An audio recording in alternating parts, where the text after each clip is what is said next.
والصلاة والسلام على أشرف الأنبياء والمرسلين حبيب إلهي أبو القاسم مصطفى محمد صلى الله عليه وآله وسلم.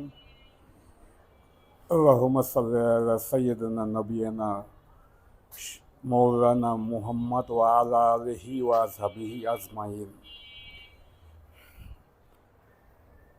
নাহমাদুহু নুসাল্লি আলা রাসূলিহিল কারীম, আম্মা বাদ।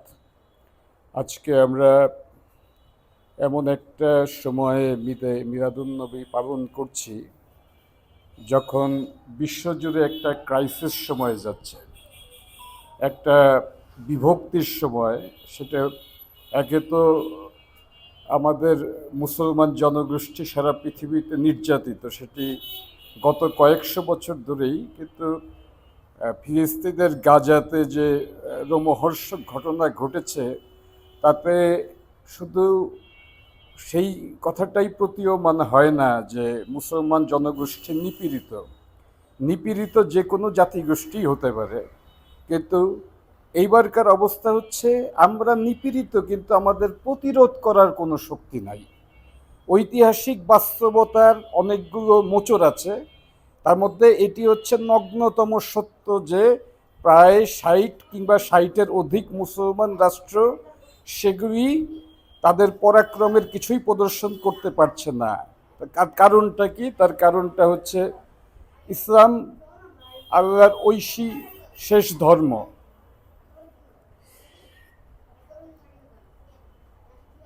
কিন্তু আমাদের জনগোষ্ঠীর জীবন যাপনে ইসলামের প্রতি সেই নিষ্ঠা নাই।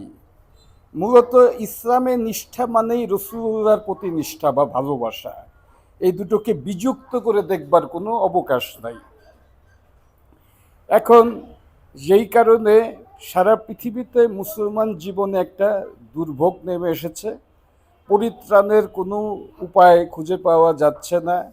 তার মধ্যে আমরা প্রতি বছর ঈদে মিলাদুন্নবী পালন করে রসুলের প্রতি ভালোবাসা পোষণ করে কিছুটা শান্তি লাভ করি।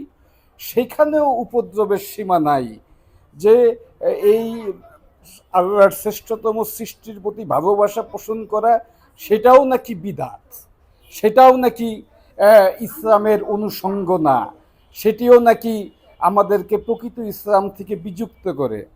আমি আমার জীবনে একটা মৌলিক প্রশ্ন সবাইকে করি। যারা খ্রিস্ট ধর্মের অনুসারী তারা ঈসা ইবনুল মারিয়ামের জন্মদিন পালন করেন, সেটি 25শে ডিসেম্বর কি না অন্য কোনো দিন, যে নিয়ে খ্রিস্ট জগতে বিতর্ক আছে, আমরা সেই বিতর্কে যাচ্ছি না। বুদ্ধের জন্মদিন পালন করা হয়, বিষ্ণুর অষ্টম অবতার দেবকীর ঘরে জাত শ্রীকৃষ্ণের জন্ম পালন করা হয়, যেটি জন্মাষ্টমী নামে খ্যাত। শুধু আমাদের মহানবীর জন্মদিন পালন করতে যেই কতগুলো উজবুক এবং আহাম্মক বাধা দান করে, যেটির কারণে আমি প্রতি বছরই ক্ষিপ্ত হই। এবারও মেজাজ ক্ষিপ্ত হয়েছে। আল্লাহর রসুলকে বারবার স্মরণ করার মধ্য দিয়ে মানুষের মধ্যে মুক্তির সম্ভাবনা আরও শক্তিশালীভাবে অধিষ্ঠিত হয়। আমি যে অ্যাপার্টমেন্টে থাকি সেই মসজিদের ইমামের পিছনে আমি নামাজ পড়ি না। তার একটা মূল কারণ হচ্ছে প্রতি বছরই উনি ঈদে মিলাদুন্নবীর বিরোধিতা করেন। আমি তাকে জিজ্ঞেস করলাম, ভাই, ঈদে মিলাদুন্নবী পালন করতে আপনার অসুবিধাটা কোথায়? উনি বলছেন যে আপনি ঈদে মিলাদুন্নবী পালন করেন কেন? আমি বলছি রাসূল সাল্লাল্লাহু আলাইহি ওয়াসাল্লামকে ভালোবাসার জন্য এবং তাকে আরও গভীরভাবে স্মরণ করার জন্য। উনি বলছেন আপনি তো সেটা প্রতিদিনই করতে পারেন, যেটা ওহাবি সালাফিরা বলে। তাহলে আমি তাকে পাল্টা প্রশ্ন করছি যে আপনিও তো এই নফল ইবাদত হিসাবে রোজা প্রতিদিনই করতে পারেন কিছুদিন বাদে, তাহলে আপনি রমজান মাস আলাদা করে রোজা পালন করেন কেন? তো সেইটার কোনো উত্তর উনি দিতে পারেন নাই। সূরা নূরে আল্লাহ তাআলা বলছে ইন্নাল্লাহা নূরুস সামাওয়াতি ওয়াল আরদ, আল্লাহ হচ্ছেন আকাশ ও পৃথিবীর আলো, নূর। মজার বিষয় হচ্ছে এই শব্দটা গ্রিক শব্দ। কোরআনে বেশ কিছু গ্রিক শব্দ আছে, তার মধ্যে এইটি একটা। মনে আছে জার্মানিতে থাকতে এক অস্ট্রিয়ান ইহুদি মেয়ের সাথে পরিচয় হয়েছিল, তার নাম ছিল নুরিদ। ওকে আমি জিজ্ঞেস করবো এই নামের অর্থ বলবে যে ওই আরবি ওই নূর শব্দ ওই ওই জায়গা থেকে আসছে, এবং ও পিএইচডি করতে আসছিল মোজেস মাইমোনাইডেসের উপর, যিনি যাকে বলা হয় সর্বকালের সর্বশ্রেষ্ঠ ইহুদি দার্শনিক। এখন আল্লাহ আকাশ ও পৃথিবীর নূর, কিন্তু আল্লাহ বলছেন কাজ্জাকুম মিনাল্লাহি নূরু ওয়া কিতাবুম মুবিন, আল্লাহ তরফ থেকে আসছে একটা কিতাব এবং আরেকটা ঐশী আলো। প্রশ্ন হচ্ছে আল্লাহ তো পৃথিবীর নূর, আকাশ জগৎ সব কিছুর নূর, তাই আবার আলাদা করে আরেকটা নূর আসার দরকার পড়লো কেন? এই জায়গাতেই তাসাউফের মাহাত্ম্য বর্ণিত। আল্লাহর নূর প্রবল, সেটিকে বুঝবার বা ধারণ করবার ক্ষমতা মানব জাতির মধ্যে থাকে না, সেটি অল্প কিছু লোকের মধ্যেই থাকে। আমরা একটা কথা বলি না যে চাঁদে আলো প্রতিফলিত হয়, চাঁদের কোনো আলো নাই। এর কারণটা কি? সূর্যের তীব্র আলো বোঝার ক্ষমতা আমাদের নাই, কিন্তু চাঁদের আলোয় অন্ধকার জগৎ আলোকিত হয়। আল্লাহর ঐশী আলোর একটা মানবিক রূপ হচ্ছে রসুলুল্লাহর আলো, যেই আলোর মধ্য দিয়ে মানব জাতি উদ্ভাসিত হয়েছে এবং আরও হাজার হাজার বছর উদ্ভাসিত হবে এবং কিয়ামত পর্যন্ত। সমস্যাটা হচ্ছে আমরা যখন রাসূলুল্লাহ সাল্লাল্লাহু আলাইহি ওয়াসাল্লামের উপর ভালোবাসা পোষণ করি, তখন কিছু কিছু মানুষের মধ্যে একটা সমস্যা দেখা দেয়, যেই সমস্যাটা আপনারাও ফেস করেছেন। তাকে কেউ কেউ সাধারণ মানুষের পর্যায়ে নিয়ে আসে। আমি সেই কথাটা বলবো না যে লেবানন, সিরিয়া এবং জর্ডানে তিনটা গোষ্ঠী আছে যাদেরকে আমরা বলি আলিউল্লাহি। এই তিনটা গোষ্ঠীর নাম হচ্ছে আলিউল্লাহি, নুসাইরি এবং মিতওয়ালি। তাদের মধ্যে এক ধরনের প্যাগান কনসেপ্ট থেকে রসুলুল্লাহ এবং হজরত আলীকে দেখবার অবকাশ আছে, যেখানে তারা মনে করেন যে আল্লাহর রবুবিয়াত মানুষের মধ্যে প্রতিষ্ঠিত হতে পারে। সেই ঘরানাতে আমরা বিশ্বাস করি না, কারণ আল্লাহ আমাদের কোরআন শরীফের মধ্যে এবং রাসূলুল্লাহ সাল্লাল্লাহু আলাইহি ওয়াসাল্লাম তার নিজ জীবনের মধ্যে এবং হাদিসের প্রামাণ্যতার মধ্য দিয়ে রসুলকে আমরা কিভাবে ভালোবাসবো তার একটা নীতি নির্দেশ রয়েছে। কিন্তু যারা মনে করেন রসুলুল্লাহ নিছকই একজন সাধারণ মানুষ, তাদের কাছে আমার প্রশ্ন যে আল্লাহ কেন তাকে নূর হিসাবে আখ্যায়িত করলেন? অনেক মানুষই পথের দিশা দিতে পারেন, জীবনযাপনের হাতিয়ার যোগাতে পারেন, কিন্তু অন্ধকার ভূমিতে আলো দেখানোর ক্ষমতা সবার থাকে না। আমরা কোরআনে একটা আয়াত পাই যে আল্লাহ তাআলা সূরা বাকারাতে বলছেন যে আমি মানুষকে এমন কোনো কাজ, এমন কোনো ভার দেই না যেটা সে রাঘব করতে পারে না। সূরা বাকারার 286 নম্বর আয়াত। খেয়াল করেন যে এই কথাটা কখন নাজিল হয়েছে? রাসূল সাল্লাল্লাহু আলাইহি ওয়াসাল্লাম এর পৃথিবীতে আবির্ভূত হওয়ার পরে। কারণ মানুষের এই ভার লাঘব করেন আল্লাহর নবী রাসূলরা। ওমা কুন্না মুআজ্জাবিনা হাত্তা নাবাসা রাসূলান। এমন কোনো জায়গা নেই আল্লাহ রসুল প্রেরণ করে নেই যার মধ্য দিয়ে মানব জাতিকে আল্লাহ হেদায়েত দান করেছেন। এখন প্রশ্ন হচ্ছে যে এই হেদায়েতের মধ্য দিয়ে আমরা আসলে কী লাভ করি? দুইটা জিনিস লাভ করি আমরা। একটা হচ্ছে আল্লাহর প্রতি আমরা কি কাজ করব, আর একটা হচ্ছে তার সৃষ্টি জগতের প্রতি আমরা কি কাজ করব। রাসূলুল্লাহ সাল্লাল্লাহু আলাইহি ওয়াসাল্লামের প্রতি ভালোবাসা মাত্র এই না যে আমরা শুধুমাত্র কিছু নামাজ রোজা ইবাদতের মধ্যে শেষ করব।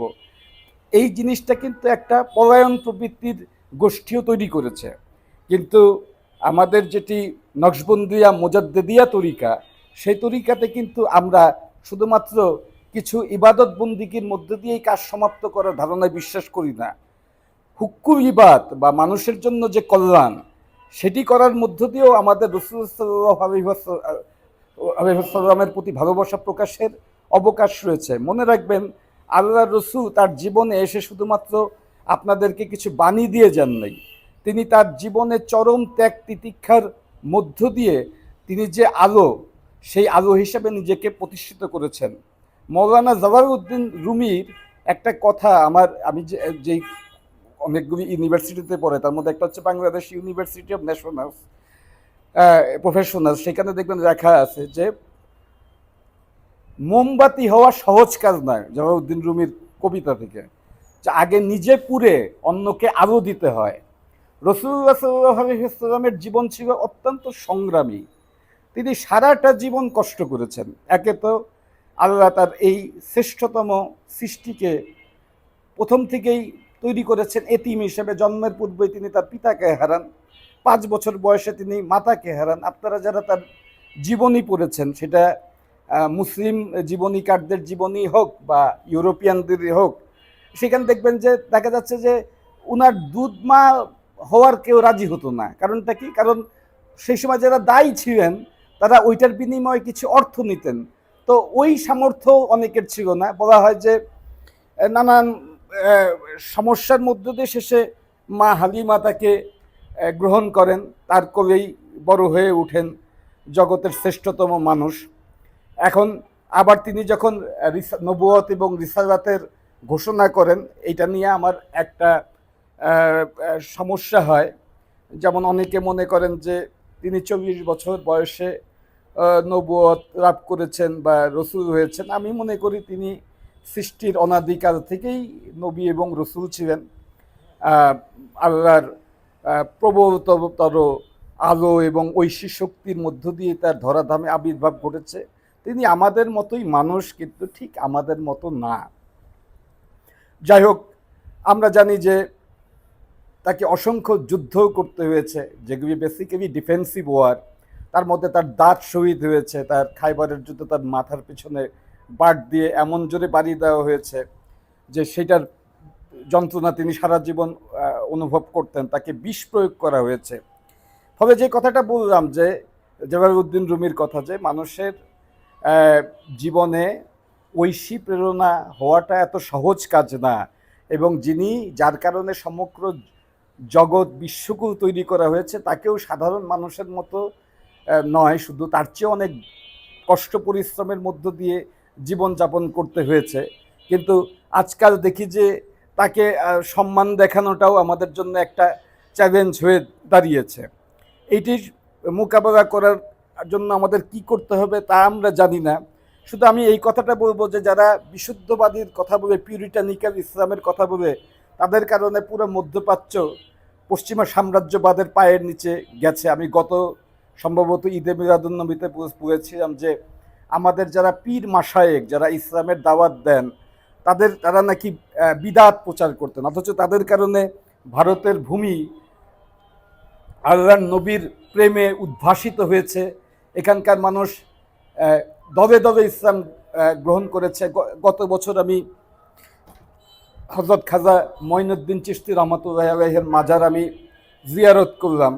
তিনি নিজেই 1 কোটি মানুষকে ইসলাম ধর্মে দীক্ষিত করেছিলেন।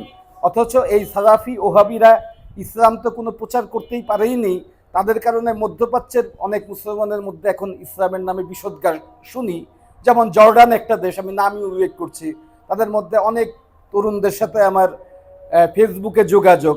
তারা এখন মনে করে যে মধ্যপ্রাচ্যের অনেক অশান্তির কারণ হচ্ছে ইসলাম ধর্ম। অথচ আমরা জানি যে মালয় আর্কিপিলাগো বলে যে জায়গাটাকে আমরা চিনি, ইন্দোনেশিয়া, মালয়েশিয়া, সেখানে কোনো যুদ্ধই করতে হয়নি। তারা রাসূল সাল্লাল্লাহু আলাইহি ওয়াসাল্লামের সিরাত পড়েই ইসলামের ধর্মে দীক্ষিত হয়েছেন।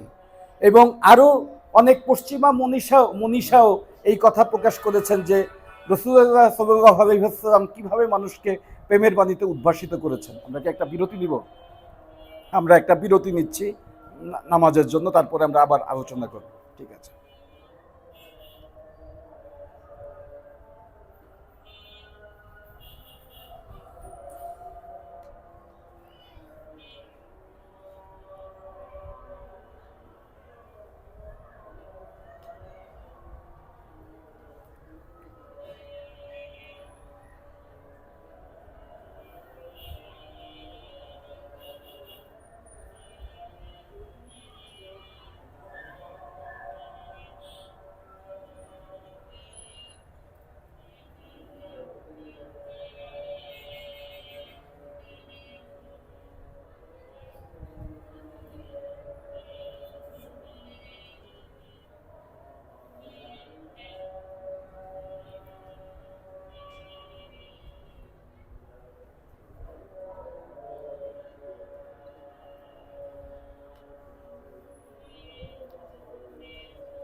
আমাদের এখানে খানকাটা শুধু স্বল্প পরিসর,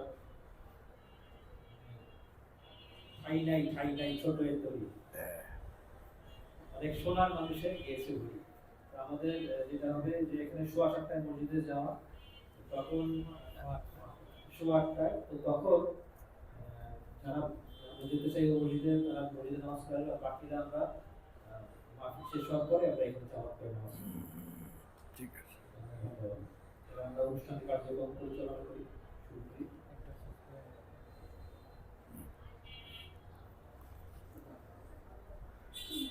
তো যেটা আমরা আলোচনা করছিলাম,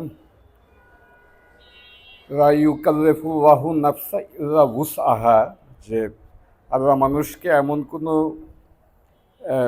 ভার দেন না যেটি মানুষ লাঘব করতে পারে না। এই কথাটা বলেছিলাম যে রাসূলুল্লাহ সম্পর্কে, যে একজন হেদায়েতকারীর কারণে মানব জাতির ভার লাঘব হয়, অথচ সেই মানুষটার প্রতি আমরা প্রেম প্রকাশ করব সেই অবকাশও নেই।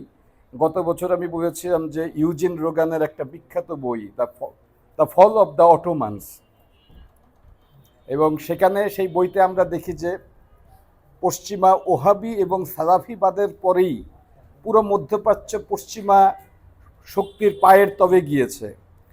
তো এই হচ্ছে পিউরিটানিক্যাল সোকল্ড ওহাবি এবং সালাফি মুভমেন্টের অবদান।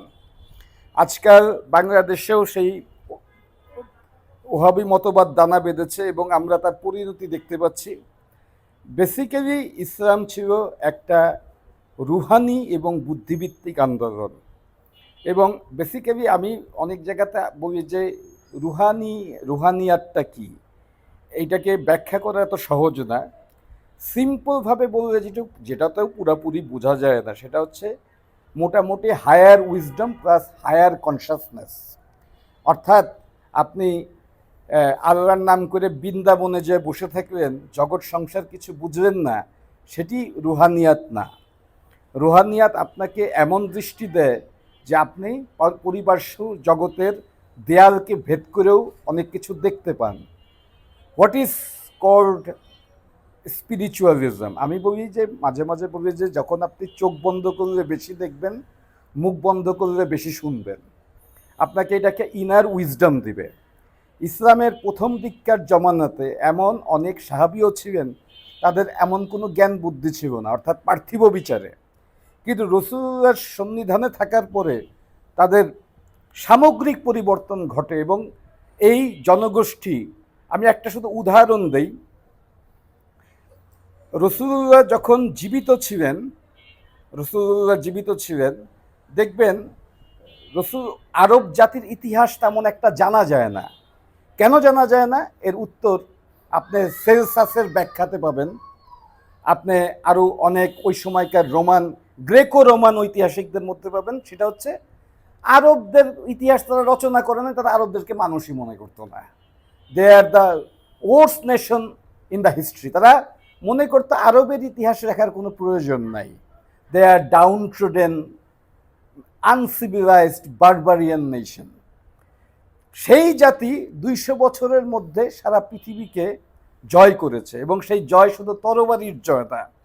আপনি যারা নিরপেক্ষ অমুসলমান ইসলাম নিয়ে রেখেছেন, এম.এন. রায়, মানবেন্দ্রনাথ রায়, তার the historical role of Islam যে বইটা, সেখানেও দেখবেন তিনি মনে করতেন ইসলামের বিজয় মূলত সাম্য, মৈত্রী, ভালোবাসার মাধ্যমে সারা পৃথিবী জয় করেছে। ম্যাক্সিম রবিনসনের বই পড়েন, তিনি তো জাতিগোষ্ঠীগতভাবে ইহুদি। তিনিও দেখেছেন ইসলামে তিনি মহানবীকে তুলনা করেছেন যীশুখ্রিস্ট এবং শার্লেমাইন, তার দুইয়ের সংযোগ হিসাবে। শার্লেমাইনকে তারা মনে করে মানব জাতির ইতিহাস সবচেয়ে ন্যায়পরায়ণ বাদশাহ। ফলে এই মহামানবের মধ্য দিয়ে একটা পতিত নিকৃষ্ট জাতি সারা পৃথিবীকে জয় করেছে। অথচ আজকে সেইখানে আল্লামা মোহাম্মদ ইকবাল লিখেছেন যে যখন আমরা মাত্র পৃথিবীতে ছিলাম কয়েক হাজার, তখন আমরা পুরা পৃথিবীকে জয় করেছি, আর এখন আমরা কয়েক কোটি, তখন তো 100 কোটি আর হয় নাই, কয়েক কোটি, অথচ আমরা তৃতীয় বিশ্বের নাগরিক।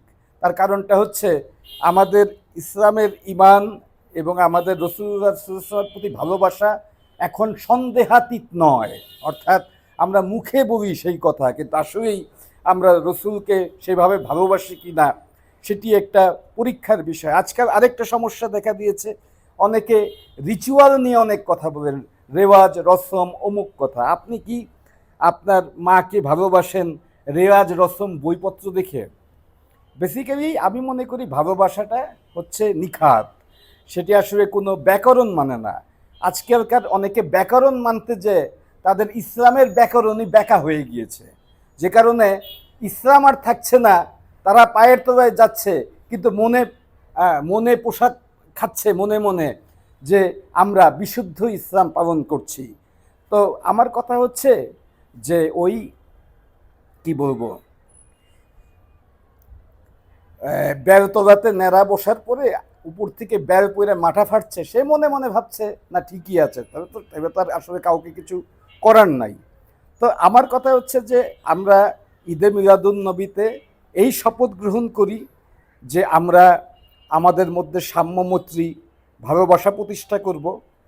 সমস্ত মানুষ আপনার মতো হবে এরকম ভাবার কোনো কারণ নাই, কিন্তু তারপরেও সাম্য হতে পারে। একই রকম হুবহু রসুলুল্লাহর দুজন সাহাবীও ছিলেন না। আমাদের তাসাউফের দর্শনের একটা বড় দিক হচ্ছে আমরা প্রেম ধর্ম পালন করি, যে কারণে কারো কিছু ত্রুটি বিচ্যুতি থাকলে আমরা তাকে ভালোবাসা দিয়ে সেটা সংশোধনের চেষ্টা করি। আবার এইটাও আমরা স্বীকার করি যে আমরাও পূর্ণ না, কিন্তু পৃথিবীতে এমন কিছু প্রজাতির তৈরি হয়েছে মুসলমানদের নামে যে তারা এমন কিছু তথ্য দেয় যেটা প্রমাণ করার সাধ্য তাদেরও নাই, কিন্তু তারা এটা নিয়ে অতিরিক্ত কনফিডেন্ট। আমরা তো জানি যে পৃথিবীতে দুই শ্রেণীর মানুষ ওভার কনফিডেন্ট হয়, যেটা সাইন্টিফিক্যালি একটা জিনিসকে অ্যাপ্রুভ করে, আর যেটা হচ্ছে নির্বোধ কিন্তু অতিরিক্ত কনফিডেন্সে ভুগে। তো ওই শ্রেণীর পাল্লায় পড়ে আমাদের মুসলমান জাতির আজকে একটা বিপর্যয়ের সম্মুখীন হয়েছে। তো সেটা দেখে তো বসে থাকলে আমাদের হবে না। আমরা জানি যে এখন ইদানিংকালে মাজার ভাঙার কালচার শুরু হয়েছে, এই ইদানিংকালে অনেক জায়গাতে পীর মাশায়েখদের উপর আক্রমণ শুরু হচ্ছে, তারা তাদের মতো ইসলামকে চাপায় দেওয়ার চেষ্টা করছে। তো সেটিও আমাদের জন্য একটা বিপদের বিষয়। সেই ক্ষেত্রে আমাদের কি করণীয় সেটাও আমাদের আজকে বুঝতে হবে, তা না হলে সামনে তাসাউফপন্থীর একটা বিপদের সম্মুখীন হবে। এই সমস্ত কিছু ভালো মতো চিন্তা গবেষণা এবং গড়ে নিজেদের মধ্যে ঐক্য গড়বার মধ্য দিয়ে আমাদের তাসাউফের দর্শনকে উজ্জীবিত রাখার আহ্বান রেখে এইবারকার মতো ঈদে মিলাদুন নবীর বক্তব্য শেষ করছি। আসসালামু আলাইকুম ওয়া রাহমাতুল্লাহি ওয়া বারাকাতুহু।